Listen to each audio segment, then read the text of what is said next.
We are live. Well, great. Good evening, everyone. Thank you so much for joining us for this first of four installments of Is God Funky or What? The Dynamics of Power, Music, and Black Healing. So tonight's inaugural guest is Dr. Theodore W. Burgh. My name is Kate Temoney. I'm an assistant professor in the Department of Religion at Montclair State University, and my research focus is comparative genocide studies. My co host, the eminent gentleman who you just heard from, is Mike Viega. He is an assistant professor of music at the John C. Cali School of Music, also at Montclair State University, and his clinical and research experience is in music therapy. So, before we begin our conversation, which we've really been looking forward to for quite some time, Mike and I would like to acknowledge our sponsors, announce our next web installment, and locate ourselves in this evening's conversation and introduce our guest. So, thank you to the MSU John C. Cali School of Music, the Department of Religion, Institute for the Humanities, College of Humanities and Social Sciences, and Research on Interdisciplinary Global Studies, a faculty group for all supporting this event. We hope that you'll also join us again on Thursday, November 19th, when our guest will be Ms. Toni Blackman, a social entrepreneur. Yes, clap. A social entrepreneur, cipher facilitator, a social arts activist and advocate, director, producer, who was the first, ladies and gentlemen, hip hop artist selected to work as a cultural ambassador with the U.S. Department of State. So, again, before introducing Dr. Burgh, Mike and I would like to take a moment to locate ourselves in this evening's conversation. So, Mike? Sure. Yeah. Kate and I met each other last year. Was it already last year? Yes. Yeah. Yeah. At an engaged teaching fellows fellowship that we were a part of, and got to talking about this topic and mutual interest, where she shared with me this book that we will be rocking tonight and discussing. Um, And it really stemmed from my experience as a therapist for the past 20 years, working primarily with Black and Brown youth in limited resource communities who have experienced adversity and trauma and working in a variety of health related settings. I started working first in Washington, D.C. area where go-go was all the rage, Chuck Brown and go-go events, then on to Chicago and Philadelphia, where, of course, in each setting I worked in, hip hop was the primary vehicle for therapeutic engagement for many. For me, being a white middle class suburban cis boy growing up, within the MTV generation, my understanding of hip hop and rap was limited to the dominant narratives of pop culture within media, such as Biggie versus Tupac, East Coast versus West Coast, etc. There was a moment in 2005, even though I was a fan of rap, I still looked at it from this dominant white lens of mine. And there was a moment in 2005 when I was working with a group of Black youth in South Chicago, and we were digging into a newly released song, Fireman by Lil Wayne. And I Mm. remember, while being in the music and liking the song and bobbing my head, Mhm. um, that one of the teens in the group suddenly in the middle of the song loudly asked me, "What the fuck do you know about hip hop? Mm. What do you know about me and my life? What do you know about us as a group?" I took that question very seriously. I took it in very deeply, and I still consider that question to this day. It was the first time my colorblind lens of music. Oh, we're all fans of music, and music can connect us all, and we're all under this umbrella of popular music culture. It was the first time that it was challenged. It was a moment where my whiteness was questioned as a therapist and within a helping profession.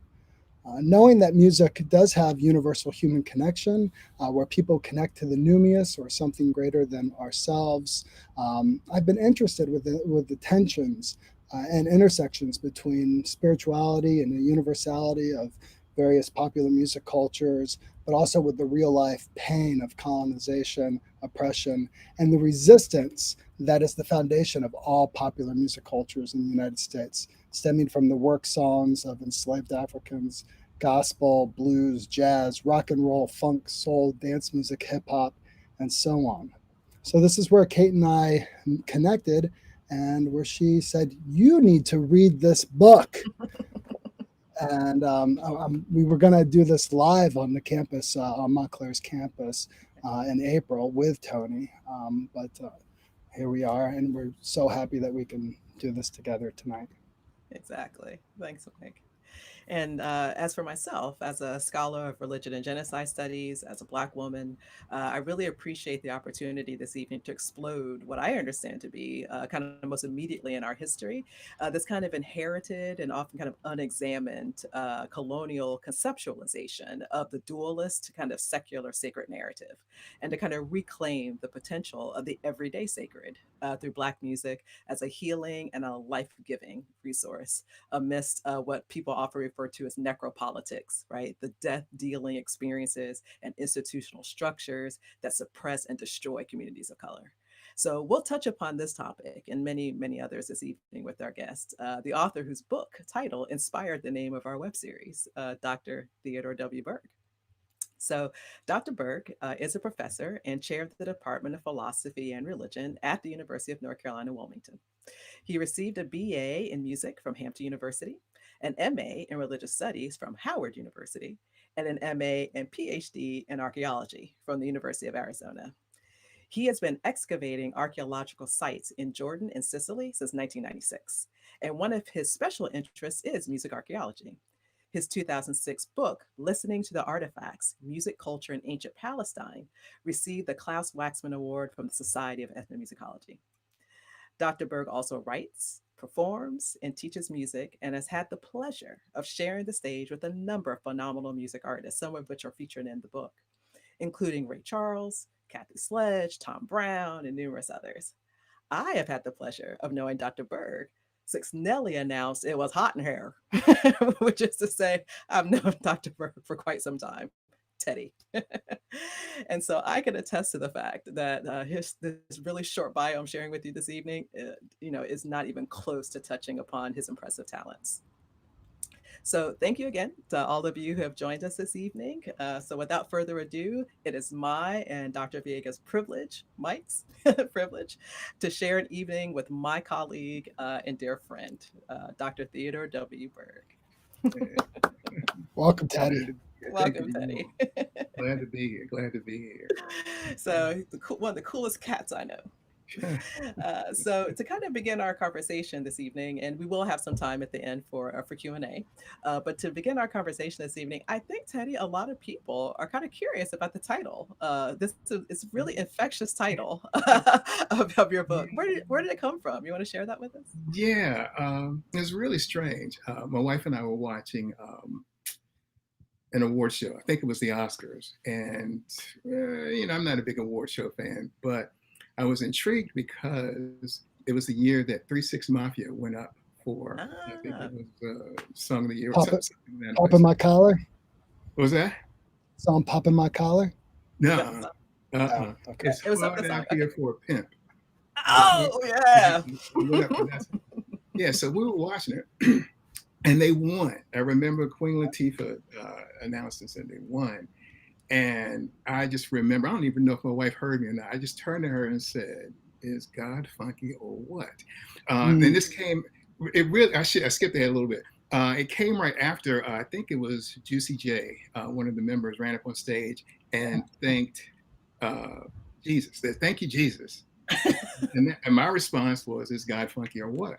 And it just stuck in my head. And when I started putting the book together, that the title stuck out, and everybody liked it. So. Oh, nice. Thanks. So, and tell us a little bit. So I mentioned, and both Mike and I have mentioned this kind of colonial aspect of music, of Black music, and kind of Black culture. So, could you share a little bit about kind of getting this book out, and maybe how, in some ways, and even getting this book out, you ran into some of those barriers, that we often see that are unexamined, that are partly kind of inherent colonial ways of thinking about academe or about the sacred and the secular. Yeah, we got a little time. I won't go too much, but it was a challenge. It's bottom line. There are people who they just don't get it or didn't get it at all. They, passed it off as maybe something they weren't quite interested in, not that big of a topic. Uh, the people that I think would have paid me attention would not do so because I didn't have an agent like the big trade presses. I Mhm. might have a casual conversation with them. They thought this is really intriguing and fit along with like with Michael Eric Dyson and Cornell West and those guys. Who's your agent? I said, okay, let me work on that. Well, trade presses wouldn't give me the time of day, and I couldn't get an agent to give me a time of day. So you got that whole thing going on. Then going back to the subject matter, I think there were some people who were afraid to touch it, weren't sure what to do with it. I'm sure from a monetary standpoint, would this stuff sell or Mhm. not? But eventually, Peter Lang Press, they read it and we just clicked. They Yeah. understood. Mhm. Now, I'd like to go a step further and just talk about it in the academy, which is really interesting. Now, Yeah. we Yep. got the contract, I got the book, the book is being Right. was published, Right. and it comes time for, with all academics, you got to go through certain hoops and you talk about your work and so forth. Well, Mhm. just within the academy, there were people who just crapped all over this. Okay? Mhm. And the reasons that they had for it were just silly.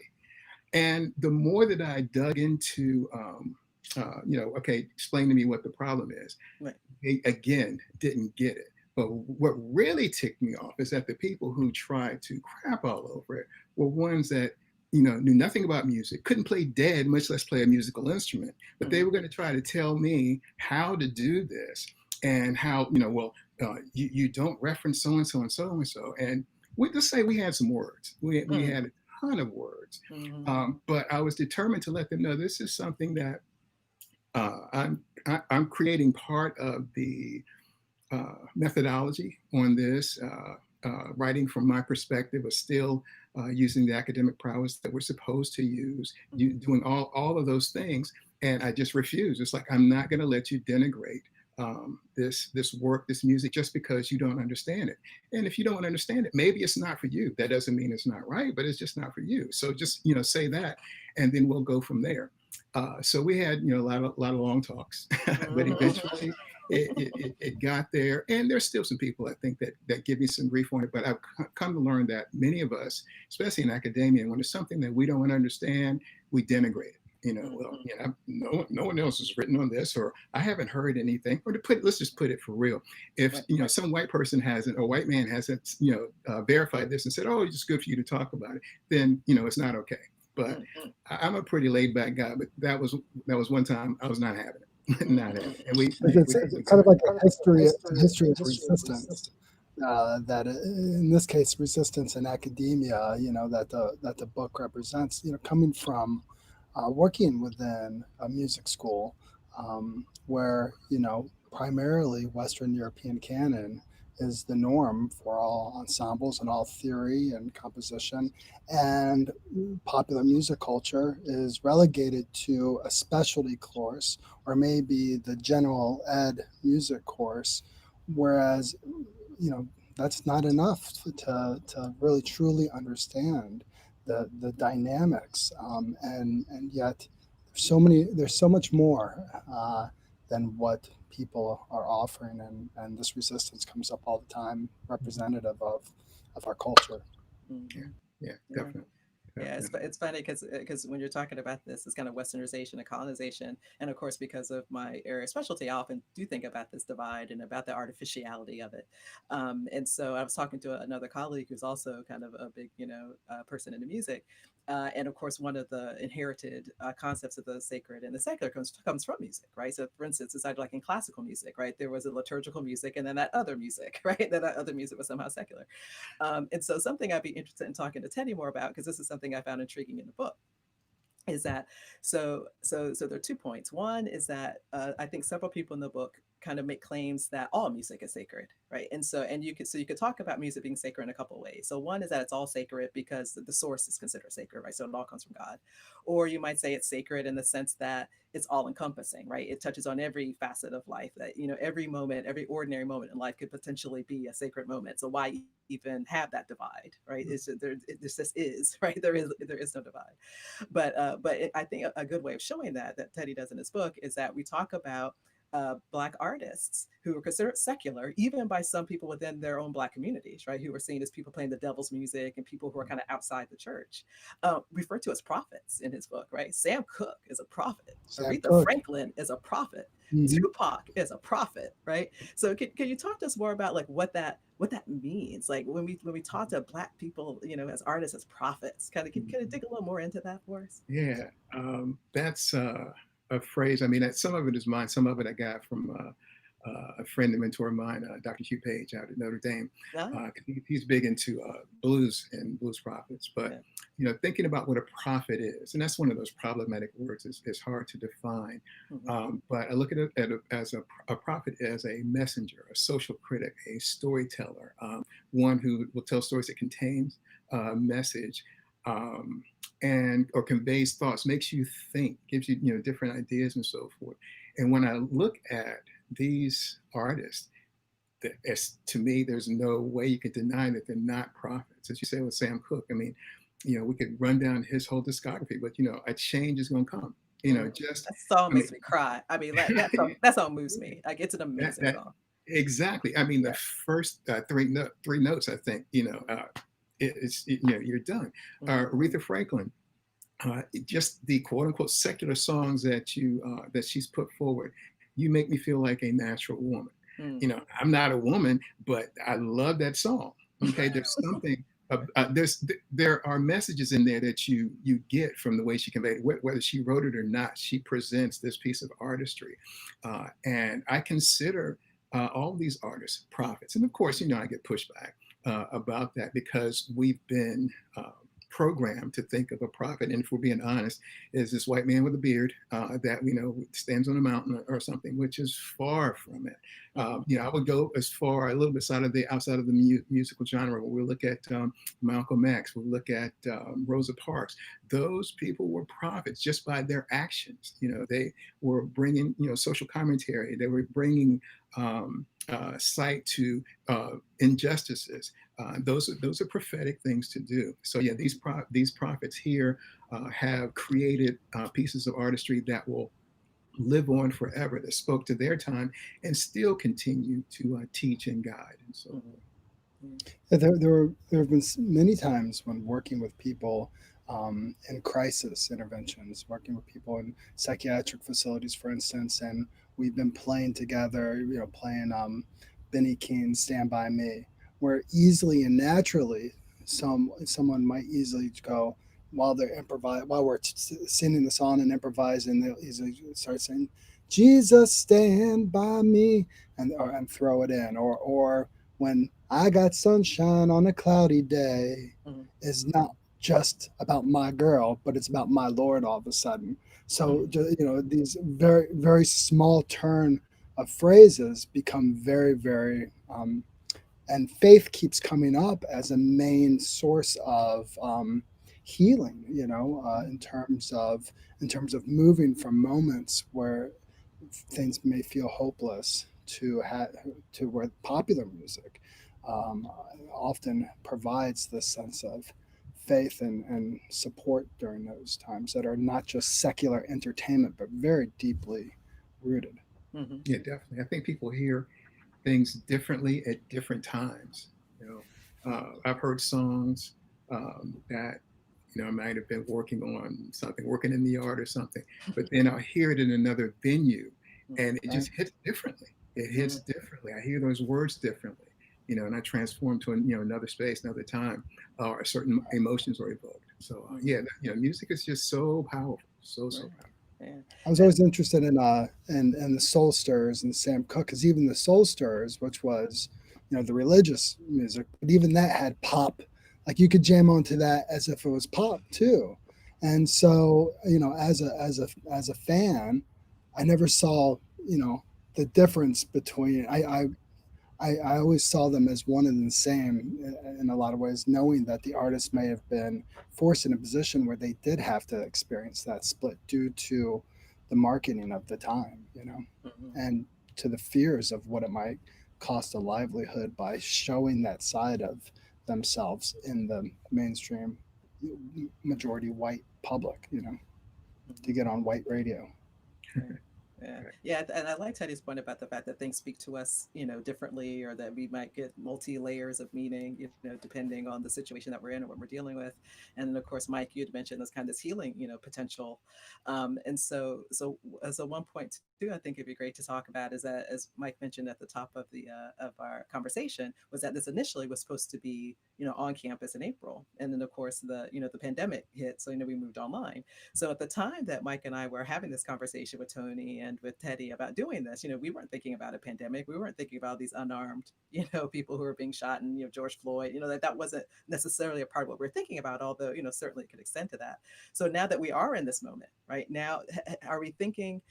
And I'm asking you, Teddy, or even Mike. So now that we're on this other side of these things now, and now we're doing the event, and do you see some of that sacred potential that we're talking about, being able to speak to this moment, and being able to get some of that healing or get some of that fire for protest, right, from music? Do you see the book even maybe differently now, or do you see the potential in it now, given the circumstance that we're in? I see more potential, for people Yeah. that will take the time to read it and engage it. Because I mentioned you may have be going to bring this up later, but I mentioned what I call the ABC Artistic Black Canon. Yes. Yeah. Yeah, which is something that, I mean, it's not tangible necessarily, but within the Black community, we get to decide what we want in our canon. Okay, as far as music goes, and we use that canon much like people use the biblical text. Okay, times of death and so forth. There's certain songs that you go to, just like people will go to certain religious passages. There's certain songs that we go to, make it a little lighter. When you gotten your heart broken, when you're a teenager, puppy love, you go through, you got your songs that you go through, and even as an adult, you get your heart broken, you got stuff that you go through. And I would move that to the protest and the resistance. There's music being made that, because that corpus, that artistic Black canon, is organic, and people are constantly contributing things to that. And you got people now that are making protest songs in response to what has happened, from Beyonce to Kendrick Lamar to others that are speaking out and bringing light to what's happening. At the same time, I think some are even reaching back into people who were talking about things that were going on during their time that are very similar, from Marvin Gaye's prophetic question of what's going on, Mhm. to James Brown, the prophetic statement, say it loud, I'm black and I'm Black and I'm proud. proud. Yeah, and those things still, I mean, they have not lost any energy whatsoever. So Mhm. I see, with the book, I'm hoping that people will understand my view of the Black community having this really, really rich corpus of music that's been created that nobody gave us any permission to do. We created it; it comes from us, and that we can draw from this. I want to move away from this whole sacred secular, that this secular music that we have is extremely powerful. Yes, some things are dated, but if you go back and you look with different eyes and listen with different ears, it's still extremely powerful, and that we use it. I mean, to me, if you can look at the biblical text, and no disrespect to the biblical text, Mhm. and be inspired by um, people who wrote texts that you'll never meet and don't know anything about them, Mhm. and you got people here that walked among you that are singing about what you're dealing with. Why Mhm. can't you go there and exegete and gain messages from that? Right. So Right.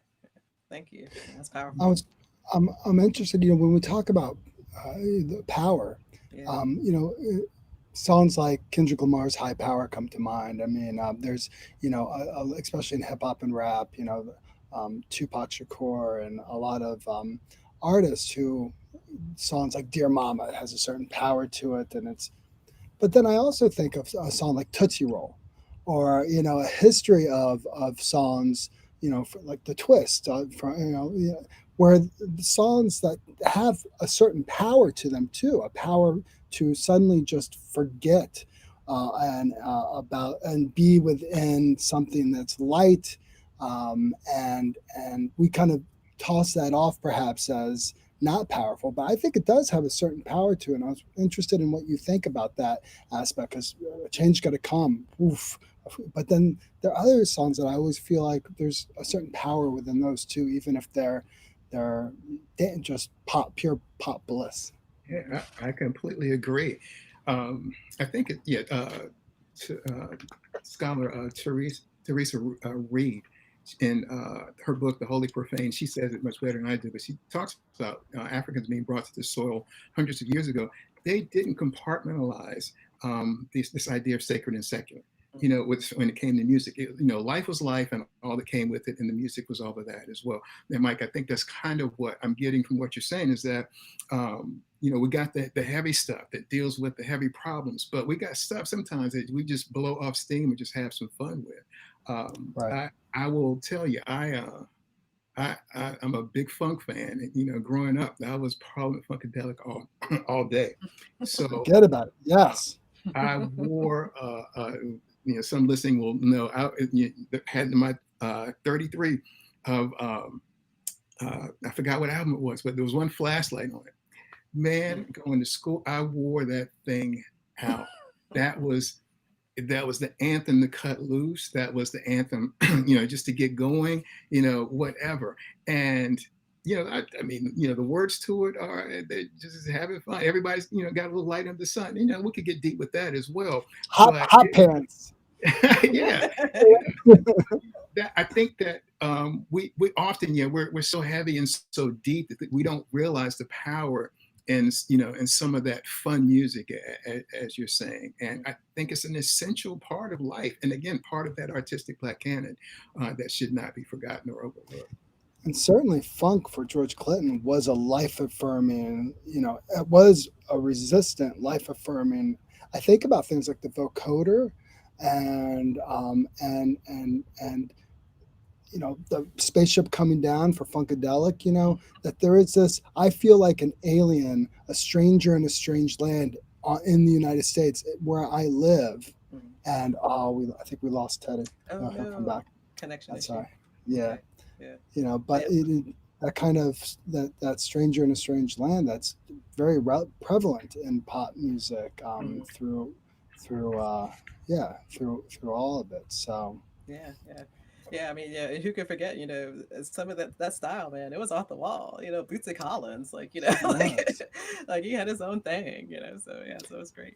it was, and I feel like a lot of that style has been to show your uniqueness. Hmm. It has been that form of resistance, Right. wild style, that early breakdancing. Was just like, what's the craziest moves we can do, or what's the fanciest moves we can do. Hmm. Um, Spray painting my name on the train. Look, my name is going through all 5 boroughs. Wow, Right. Right. Yeah. that these events, were powerful acts of resistance. Right. So tell me a little, because especially based on this experience that you had, because this is something also that that Teddy doesn't explicitly bring up in his book, but is certainly there, which are concerns about things like cultural appropriation, or about, and I think, and so for those of you out there, we had kind of like a dress rehearsal last week, and the three of us had a really good conversation, and a part that came out of that was that Mike was also sharing how sometimes this kind of cultural appropriation, or sometimes this kind of this barrier to a therapeutic relationship, because of concerns about issues of cultural appropriation and whether or not a person can have empathy, right, if you haven't had similar experiences. So could you share a little bit more about that, Mike? But I think that you know my experience has been that in a lot of cultures that I've worked in, music cultures that I've worked in, that there have been very specific rituals and experiences unique to the culture that a lot of, especially white therapists, may be very, you know, that they don't know about. And so oftentimes they come in with a very Western lens about what therapy is and what about health is and what about healing. And they might do music experiences that feel um, like an activity, like it's kind of you know, how should I say it, minimizing the lived experience of the music culture. So if we do an activity that like mimics a rap, and we create like a rap, and I've seen oftentimes people rap and it turns as if it's a game, and it completely whitewashes the lived experience, and it just sounds very false, very and for people who are in the culture and of the culture, it just turns into something that is very offensive. And I think music therapists sometimes aren't aware of the depths of that related to. I remember working with a family from the Dominican Republic, and we were watching, and we were in a hospital, and we were watching videos from their particular region, very rural region of the Dominican Republic, and the artists of that region, where they were in those neighborhoods, and all the neighborhood was out for the video, and a lot of the women were twerking in the video. And initially my white male gaze got all flustered because there's a little kid watching with us, their family, and I looked over, and they were, the parents weren't having any problem with it. The kid was having. That's because, like, belly dancing, it's not a sexualized dance. Like, it's not meant to be through that male Western gaze, Right. sexualized, right? I hear you. So I think I got Teddy back. Teddy, can you Okay. hear? Actually, On the phone. I can hear you guys. I'm looking at you. I just can't see me. I'm not. You just can't see you. Okay, so you're actually still on the call, I'm on the call. I'm on the phone, and I see you guys. and you see. So I'm Okay, not. so Oh, great. okay, I can hear you real well. you can hear you. Okay, so hopefully Yeah, everybody this out there. makes So sense. we apologize for our technical glitch, but hopefully you can hear Teddy, because we do want to have him for our Q&A. Oh yeah, So definitely. so I was just asking Teddy. I was asking Mike to kind of maybe comment a little more about cultural appropriation and the barriers to therapeutic relationships. So that's what we just finished talking about. But I know we're getting close to Q&A here. So did I ask more one question Yeah, to Teddy, Mike, or should we go to Q&A? I'd love to hear more from Teddy too, and Okay. give Okay. Yeah. people time, give So a one chance. thing I think that might be okay. So one quick question I have for Teddy then, and I know a lot of people who are potentially watching might be interested in this as well, is that I mentioned at the top of the of our conversation, Teddy, about the Black church.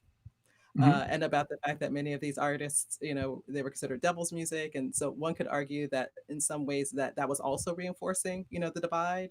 But maybe you could also argue that part of the reason why so many people, the Black church, objected was because they saw it as a rival, so not something that was opposite of religion, but something that was competing with religion, right? With the fervor. So could you talk a little bit more about kind of this pushback and this push and pull? Because let's be real, a lot of these folks were going to church on Sunday and we're at the juke joint Saturday night, right? but, Yeah, that's very but true. yeah, but could you talk a little more about that kind of push and pull within Black community and Black churches, and the tension between these artists and the Black churchgoers? Yeah, I think some of it, and if someone is on it that can correct me, I think some of it comes from slavery. The whole idea of certain perspectives regarding Christianity.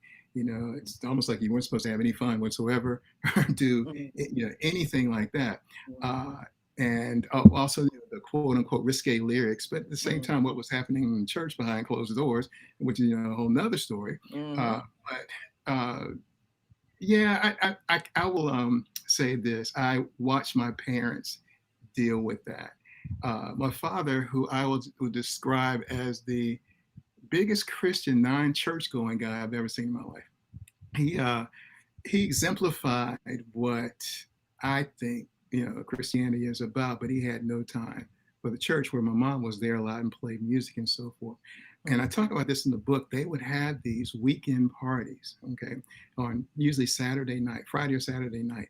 Now, what was ironic is that we lived at that time not even a stone's throw from the church. I mean, literally, it was a matter of walking across a maybe 15 or 20-foot parking or driveway into the church. And they would have these, I mean, just phenomenal parties. We were little kids peeping through the keyhole to see what was going on. But they would run down just the gamut of the music. It was definitely our R&B and soul. And it was like a musical liturgy. It's like a church liturgy. They had the opening. They had, of course, libations. They had, certain, dances that they did and so forth. They had the reason for it, and then pretty much the benediction was, okay, you got to, basically, was it, you ain't got to go home, but you got to get the hell out of here. That was the benediction. But you can't stay Done. here. Yeah. But the next morning, my mom was right there in the church service. My dad was he dealt with some of the janitorial stuff, so he'd go over 6 o'clock in the morning and do the whole cold thing and clean up. But it for them, it worked. And there were people who would say things to them and so forth, and I won't say all the expletives they would share, but they did. It was for them. It's like, we got this. They worked it out. But yeah, there's just, I think there were and are some factions that are stuck into this dichotomy, this thing of like, if it's not all about Jesus, if it's not all about, then it's terrible, and it's not true. And these guys, even back then when it was really prevalent, they showed that they could live their lives and be fine, and I guess partake in the devil's music as well as this stuff here. I think in the history of hip hop and rap, there have been many narratives where on Saturday we're doing our thing, and then on Sunday we're at church, and that kind of that paradox of lifestyle is very real and prevalent in it. And I'm interested in what you think in terms of more so in the past, really. I think since 2015 or so, have I seen in the main, and so if we look at Trayvon Martin, his murder in 2012, and then the Black Lives Movement, and then the popular music and social media and popular music, we've seen a revival of protest music, like I feel like we've never seen before, since since perhaps the 60s generation, but really coming from hip hop and R&B and rap, Erykah Badu, D'Angelo, so forth. So, I think now I've seen more religious music in the mainstream. Snoop Dogg does an album, of all religious music, of gospel music. Kanye West has Kirk Franklin on a whole religious album, and we don't have to get too deep into Kanye. Right. But Chance the Rapper proudly praising and Jesus within his music, and being really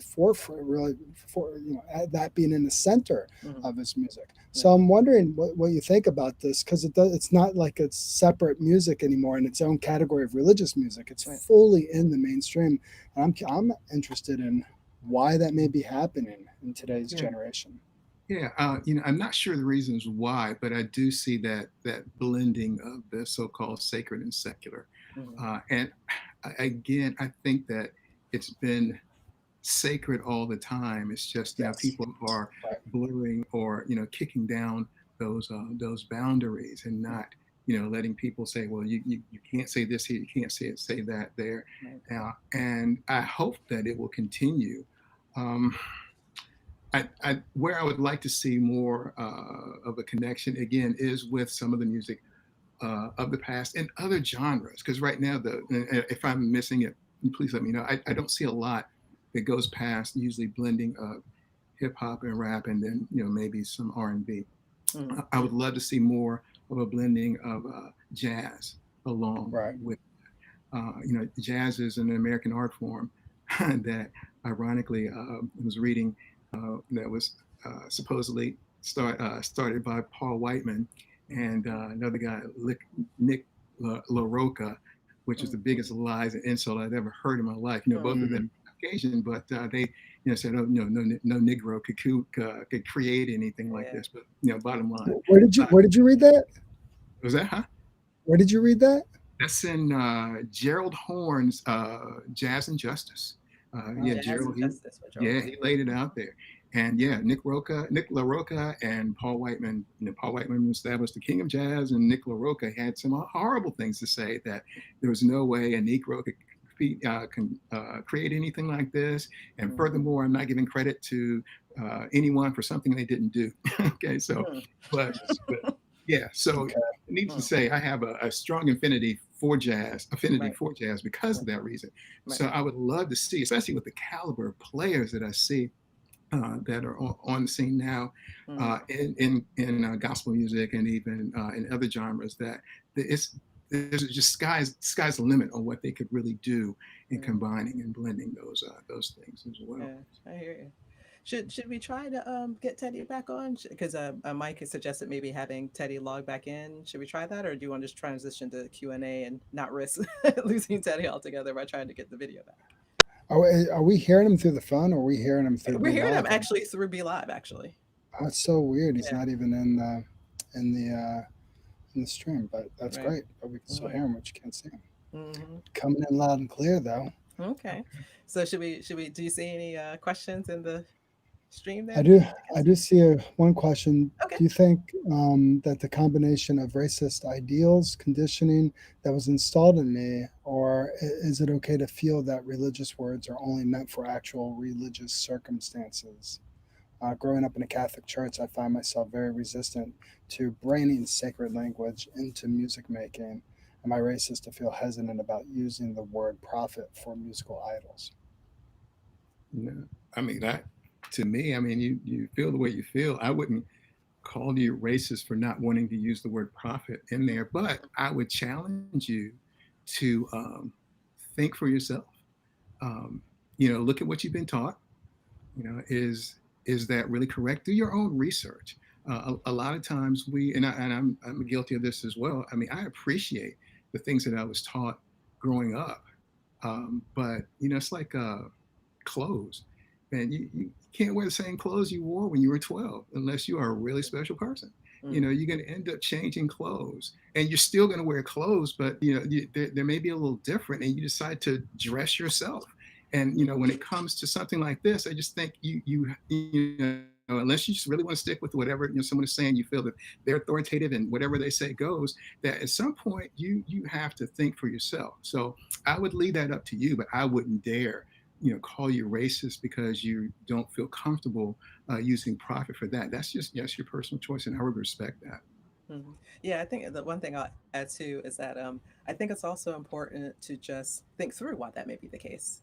So of course we all may have like visceral reactions, or we may have a particular temperament or have a particular understanding. But then I think it's sometimes important to dig as to why we might have that particular reaction, right? So yeah, so I think part of what it means to live like an authentic, examined life is to try to and one of the classes I teach, for instance, is religious ethics, right? And so within religious ethics, we have to say, oh, that's the right thing to do. Okay, but have you really thought through why that may be the case? Or are you just kind of reflexively kind of accepting a particular moray, right, as to why that might be the case? So yeah, Mhm. so I think Teddy's right. Like, no, I wouldn't dare call you a racist, but I do think it's important to be reflexive about why you might be feeling that way, and then move forward and think about that. I agree. I agree. Mhm. Do you think another question has come up. Do you think religious music will slowly disappear in the far future? If so, what might replace it? Yeah. I don't know if I'd say it would disappear. It may transform. It may not be as popular. People said the same thing about say things like that with blues, Mm. and you find pockets of people who absolutely love the blues. It's not going. I don't think it'll ever go away. But at one time, it was the music. I think, like anything else, it goes through changes. I mean, out of blues you get R&B and so forth, but the blues never went away. And I think with religious music, you've seen some offshoots of that with Christian rock and those things. So I think if you're just going to say religious music in general, no, I don't think it's going to go away. But I think you're going to have people that will go in different directions with the conception of what we understand as religious music. Mm. Yeah, Yeah, Kevin, go ahead. yeah. I wonder about the future of music listening and music experience. I think throughout the history of religious music has been the importance of sound. So you have these beautiful church spaces with amazing detail to acoustics, Mm. to where before any kind of amplification, you have this beautiful reverb. You have incense blowing. You have repetitive rhythmic chants and music happening to put you in a trance, to bring you. And as you look up, you see this ornate, beautiful imagery. And that is your opportunity to connect to something greater than yourself. Within the 20th century, and especially within the 21st century, we have these huge, amazing dance halls with this amazing sound system, with the lights syncing up with the music, putting people into this very trance like state. And I can hear some folks being like, "Well, that's the devil getting in you," and but that are for a lot of young people, they are experiencing these moments of deep spiritual connection and may not have the structures in our society to help understand what that experience is. So, I think people will always seek out rich sound experiences, no matter what the future holds for that, which technology will certainly create these amazing sound experiences where we feel like we are transported to somewhere else, and they will always be used towards, experiencing something greater than ourselves. I agree. I wanted to interject one more point because you mentioned, and I think you told me, and I forgot that you were in the DC area and you experienced go-go. Man, I will Yes. tell you, man, I was from, a little place in North Carolina, little Graham, North Carolina. We knew nothing about go-go seriously when I got to college. And I got to college, heard a little bit of it. It's like, it's pretty cool.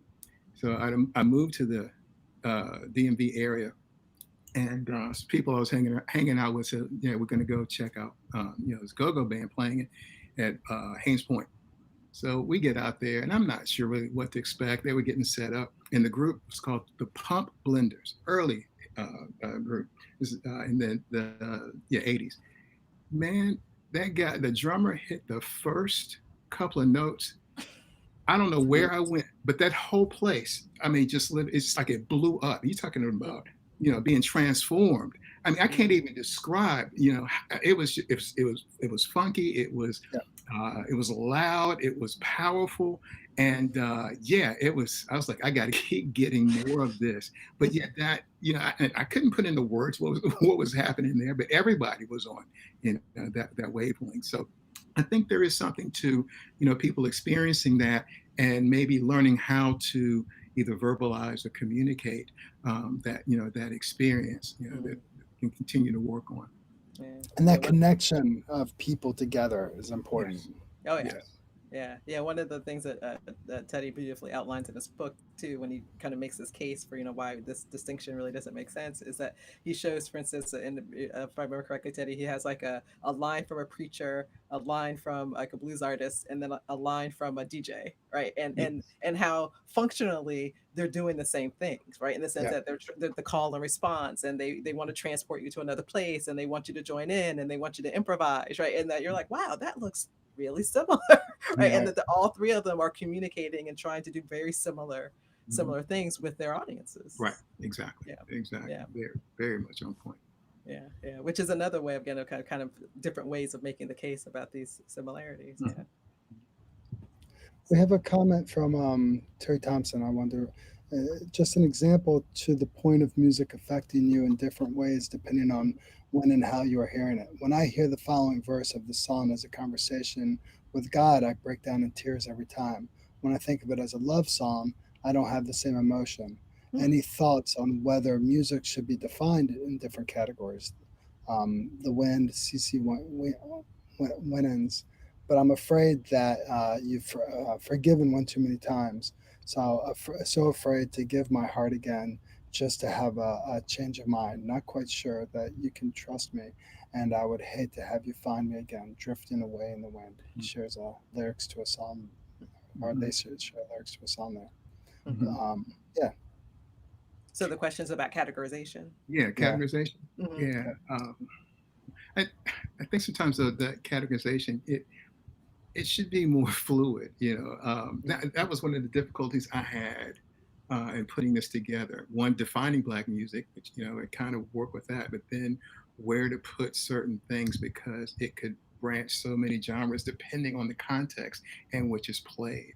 I think as Terry Thompson mentioned, he hears it in one context, and if I remember the question correctly, breaks down into tears. In another, if he hears it as a love song, it's a little different. And I kind of mentioned something a little bit about that before. But then, the question is, okay, well, where do we put that? And I think sometimes we just have to let it be where it's going to be. And, no one can beat you up for saying, well, I'm putting this in a love song category versus a, religious category. It is. So yeah, that is a struggle. And I can't say that I have a definitive answer, but I think we have to be willing to be more fluid, and not be so regimented that this must fit in the funk category, or it cannot be over here, because that doesn't always work for every song. Right. Yeah, I think this categorization question is an important one because a book that, for instance, a lot of us who had, got degrees in religion, just like Teddy was mentioning, there's a canon, right? And and of course in education, right, there's this canon, Mhm. like I said, Western books we're all supposed to master. And so one book that was pretty common amongst people who get degrees in religion is a book called by Jonathan, I think it's Jonathan Z. Smith. And the name of the book is Map is Not Territory. And what I think is really helpful about that is that you don't want to mistake the map for the actual territory, right? So the map is not the territory. It's simply a placeholder. It's simply a way of organizing how we might talk about these things. So the category is there to help us kind of think through and to have a baseline for maybe having a conversation. But you don't have to mistake the category for being the thing in of itself, right? It's just, and as humans, we need things like, I mean, structurally, that's how we think, right? We think in categories. We think, with placeholders. Mhm. Right. So I think Teddy is right. We can explode the categories. We can be permeable with the categories, right? We don't have to accept the categories as they are, but it's a good place to start, right? In Yeah, having these conversations, I think. I agree. Yeah. Serena Henderson asks or says, you mentioned music archaeology in the beginning of the live stream. I was wondering if in current times we are able to use archaeology to recreate songs from the past, or even just be able to recreate instruments from the past and try to incorporate them into modern music. Yeah. Teddy's actually done that. I've seen the lab where he's done it. Go, Teddy. Yeah, I'm actually working on some ideas with that. And actually, one of my research goals is to create maybe some type of EP of different ideas. The thing that I would caution anybody on is us recreating the music of the past, because we don't know what it sounded like, and we honestly, I hate to say it, we never will know. I mean, no ancient Assyrian is going to, come back from the dead and say, "You got it. That's exactly how it sounded." So it's a best guess.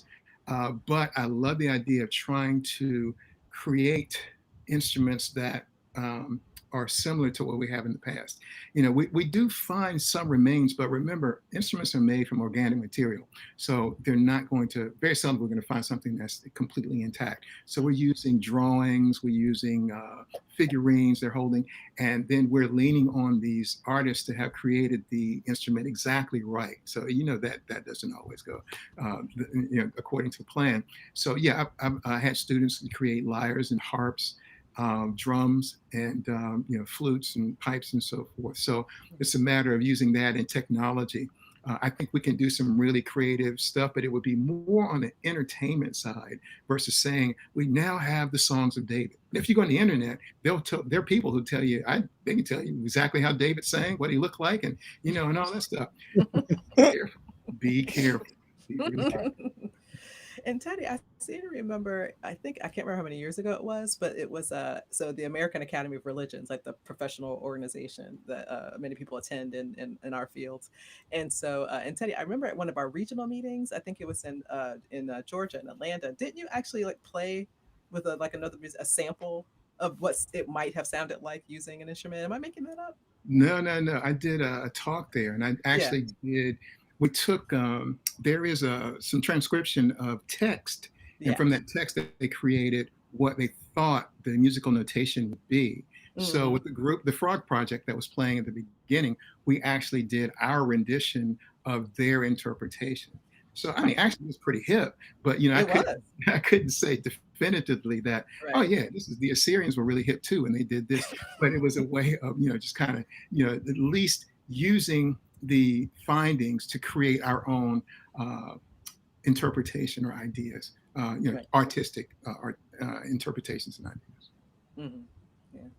Yeah, and that's the beauty of art, right? Is that, Yes, like the comment earlier about, when I think about, God or as a girlfriend, like how we approach these things, how we interpret it. Like sometimes mhm. these things can be limitless. How we choose what the person intended and what we get from Experiences. it, may not match, but that's kind of part of the beauty. Yeah. Exactly. Yeah. Well, is there anything we want to? I know that we're close towards the end here.